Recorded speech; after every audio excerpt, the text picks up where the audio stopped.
അയോധ്യ രാമക്ഷേത്രത്തിലെ സംഭാവന കൊള്ളയിൽ പ്രധാനമന്ത്രി നരേന്ദ്രമോദി റിപ്പോർട്ട് തേടിയിരിക്കുന്നു എന്ന വാർത്തയാണ് ഇപ്പോൾ പുറത്തേക്ക് വരുന്നത്. പ്രാഥമിക അന്വേഷണ റിപ്പോർട്ട് യു.പി. സർക്കാർ പ്രധാനമന്ത്രിയുടെ ഓഫീസിന് കൈമാറിയിരിക്കുന്നു. അതിനിടെ അയോധ്യ ക്ഷേത്രത്തിന്റെ ഭരണ ചുമതല ജില്ലാ മജിസ്ട്രേറ്റിന് നൽകിക്കൊണ്ടുള്ള ഒരു ഉത്തരവും ഇപ്പോൾ വന്നിട്ടുണ്ട്.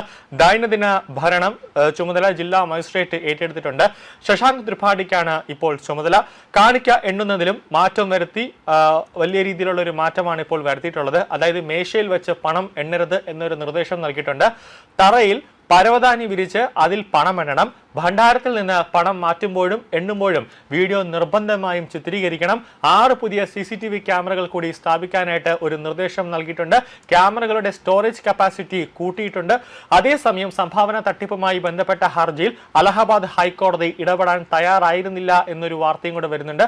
കേസ് എടുക്കണമെന്നും കേന്ദ്ര ഏജൻസി അന്വേഷിക്കണമെന്നതും അടക്കമുള്ള ഹർജിയിൽ അലഹബാദ് ഹൈക്കോടതി വാദം കേൾക്കാൻ വിസമ്മതിച്ചു. ഉത്തർപ്രദേശ് സർക്കാർ വിഷയത്തിൽ ഇടപെട്ടിട്ടുണ്ട് എന്ന് ചൂണ്ടിക്കാട്ടി ലക്നൌ ബെഞ്ചാണ് ഹർജി കേൾക്കാൻ വിസമ്മതിച്ചത്. അതേസമയം സംഭാവന തട്ടിപ്പിനൊപ്പം ഭൂമി ഇടപാടിലും അയോധ്യയിൽ വൻ ക്രമക്കേട് നടന്നുവെന്ന വിവരമാണ് പുറത്തേക്ക് വരുന്നത്.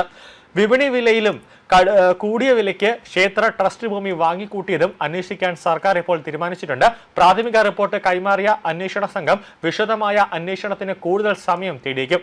പണം എണ്ണി തിട്ടപ്പെടുത്തുന്ന 40 ജീവനക്കാരെ ട്രസ്റ്റ് ചുമതലകളിൽ നിന്നും മാറ്റി നിർത്തിയിട്ടുണ്ട് സ്പെഷ്യൽ ഇൻവെസ്റ്റിഗേഷൻ ടീം.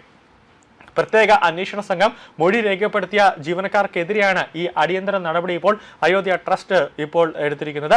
ഇതിനൊപ്പം തന്നെ സുരക്ഷ ശക്തമാക്കുന്നതിന്റെ ഭാഗമായി പണം എണ്ണുന്ന മുറിയിലെ CCTV ക്യാമറകളുടെ എണ്ണം വർദ്ധിപ്പിച്ചിട്ടുണ്ട്. ഇതിനിടെ ക്രമക്കേടുകൾ ചൂണ്ടിക്കാട്ടി നിലവിലെ ക്ഷേത്ര ട്രസ്റ്റ് പിരിച്ചുവിടണമെന്നാവശ്യപ്പെട്ട് രാമജന്മഭൂമി പ്രക്ഷോഭ കാലത്തെ കർസേവകരുടെ സംഘടനയായ ധർമ്മസേന പ്രധാനമന്ത്രിക്ക് കത്തയച്ചിട്ടുണ്ട്. അയോധ്യയിലെ രാമക്ഷേത്രത്തിലെ സാമ്പത്തിക തട്ടിപ്പിൽ കൂടുതൽ വിവരങ്ങൾ ഇപ്പോൾ ഓരോ മണിക്കൂറും പുറത്തേക്ക് വരികയാണ്. കോടിക്കണക്കിന് രൂപ നഷ്ടമായെന്ന പ്രാഥമിക നിഗമനമാണ് ഇപ്പോൾ ഉള്ളത്. ക്ഷേത്രത്തിലേക്ക് സംഭാവനയായി ലഭിച്ച 60 കിലോ വെള്ളിക്കട്ടികളും കാണാനില്ല എന്ന റിപ്പോർട്ടുകളുണ്ട്.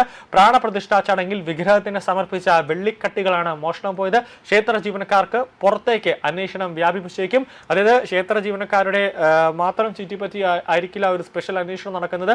ക്ഷേത്രത്തിന് പുറത്തേക്കും ഇവരുടെ ഈ ക്ഷേത്ര ജീവനക്കാരുമായി ബന്ധമുള്ള ആളുകളിലേക്കും അന്വേഷണം പോകാനുള്ള സാധ്യതയുമുണ്ട്. ഏകദേശം 200 കോടി രൂപയുടെ തട്ടിപ്പ് നടന്നതായാണ് പ്രാഥമികമായ നിഗമനം. 100-ലേറെ പേരുടെ മൊഴിയെടുക്കുന്ന അന്വേഷണ സംഘം കൂടുതൽ പേരെ ചോദ്യം ചെയ്യാമെന്ന് ഇപ്പോൾ അറിയിച്ചിട്ടുണ്ട്. കൂടാതെ 20-ലധികം പേർക്കെതിരെ കേസെടുക്കാൻ പ്രാഥമിക റിപ്പോർട്ടിൽ ശുപാർശ ചെയ്യുന്നുവെന്നാണ് വിവരം. പിന്നാലെയാണ് ഭൂമി തട്ടിപ്പ് സംബന്ധിച്ച വിവരങ്ങൾ കൂടി പുറത്തുവന്നത്. രാമക്ഷേത്രം ഉൾപ്പെടുന്ന പ്രദേശത്തിന്റെ വിസ്തൃതി 70-ൽ നിന്ന് 170 ഏക്കറായി കൂട്ടാനുള്ള നീക്കത്തിന്റെ ഭാഗമായാണ് വൻതോതിൽ ഭൂമി വാങ്ങിക്കൂട്ടിയത്. മാർക്കറ്റ് വിലയുടെ 17 ഇരട്ടി പോലും വില നൽകി ഭൂമി വാങ്ങി എന്നാണ് പ്രാഥമികമായ അന്വേഷണത്തിൽ കണ്ടെത്തിയിരിക്കുന്നത്.